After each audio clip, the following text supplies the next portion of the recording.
Here's a 10-year-old that's dead. His family life has changed forever. The gun violence in Cleveland is taking a toll on everyone, even the city's interim police chief. Chief Wayne Drummond brought to tears today when discussing one of the youngest victims in what has been a violent couple of years here in the city.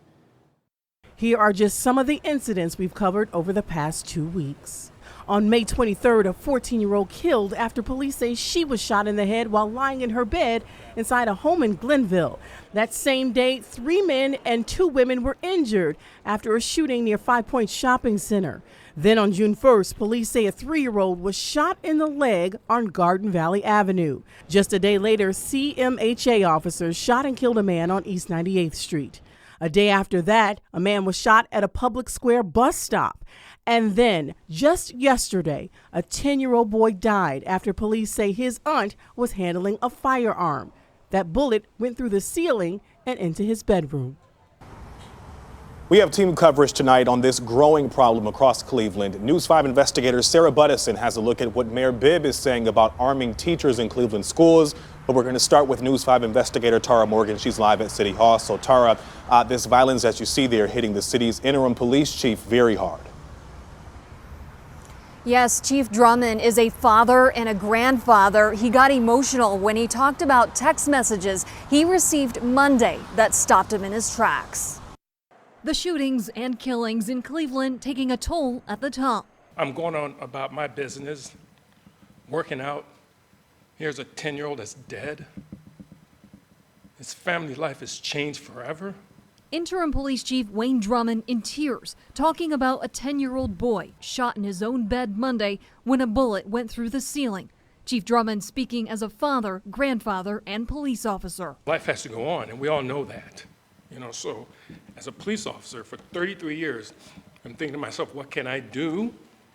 What can we do collectively to prevent those things from happening? City leaders calling this year alone a significant stress on first responders. Chief Drummond pointing out the same 2 officers who worked on the 10-year-old shooting case also handled the deadly shooting of a 14-year-old just 2 weeks earlier when a home was shot up in Glenville. While our officers, they do wear badges, they're mothers too, their fathers, their uncles, their aunts, and when they're on scene of these tragic events, it affects them. Nearly 500 people have been shot this year. 61 people have been killed. Victims' ages range from just 3 years old to 101. I don't get much sleep, let's just put it that way, because my phone is constantly going off. Last month, News 5 investigators highlighted the problem with the number of guns reported stolen in the city skyrocketing over the last 5 years. Chief Drummond says they've seized just over 1,000 guns and expects they'll probably quadruple that number by year's end. And these are not legal guns that we're talking about, folks. These are illegal guns that we're taking off the street pretty much daily. While city leaders say they're making progress, they need help from the community. As a parent, as a police officer, and primarily as a police officer, for prevention, there's very little I can do. There's very little my 1,300, 1,400 officers can do. That's individuals that have to take ownership and responsibility. And the mayor said this was the first of many briefings he will hold with reporters to talk about any updates and progress. I'm News 5 investigator Tara Morgan. All right, Tara, thank you. So that leads us to this question. How is Cleveland tackling gun violence? News 5 investigator Sarah Buttison picks up our team coverage. So Sarah, the mayor says when it comes to getting rid of guns, his hands are tied.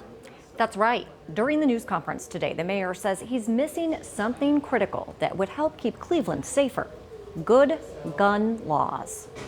I feel paralyzed and handcuffed by the lack of real, comprehensive gun legislation in Congress and the fact that we have a state that doesn't give me as mayor the tools I need to combat the illegal trafficking of guns that plague our city day in and day out. Mayor Bibb says he's also concerned about the laws that are getting passed, like SB 215. The Ohio law allows adults to legally carry and conceal guns without a license, background check, or training. It takes effect in just days. Bibb says he's asked his law director to look into any available legal tool to combat SB 215. He's also fighting against HB 99, the Ohio law that would allow teachers to carry guns inside schools.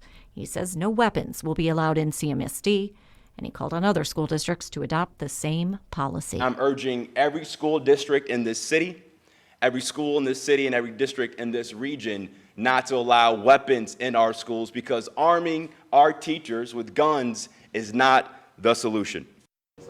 So obviously the mayor's saying there his hands are tied, but is there any solution to this, Sarah?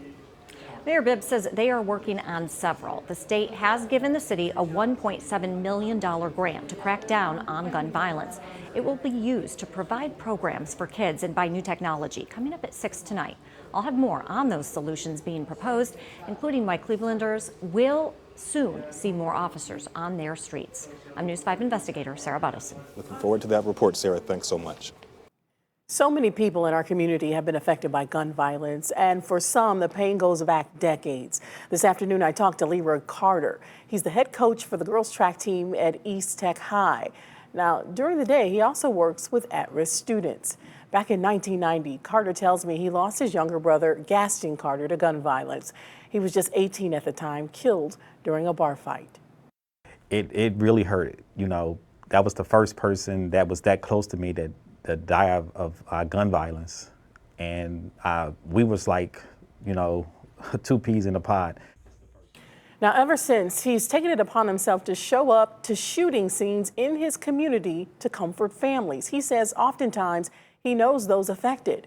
Coach Carter tells me he's probably been to hundreds of shooting scenes over the years. I just do it just because I think that people need someone there with a calm head when things are going on, because I've been around and seen people just go ballistic and, you know, don't know what's to do. Now, Coach Carter tells me as a school employee, he's also concerned about the possibility of teachers and staff being allowed to carry guns in the classroom, given the passage of House Bill 99, which only needs the governor's signature right now to become law. Teachers lose their glasses, they lose their cell phones, they drop stuff out of their wallet. I'm a victim of that. I done lost my cell phone in the building. Just imagine my gun falling out my holster, or I lose it. Carter tells me with the rate of gun violence that we've already seen this year so far, he fears things will be even worse this summer.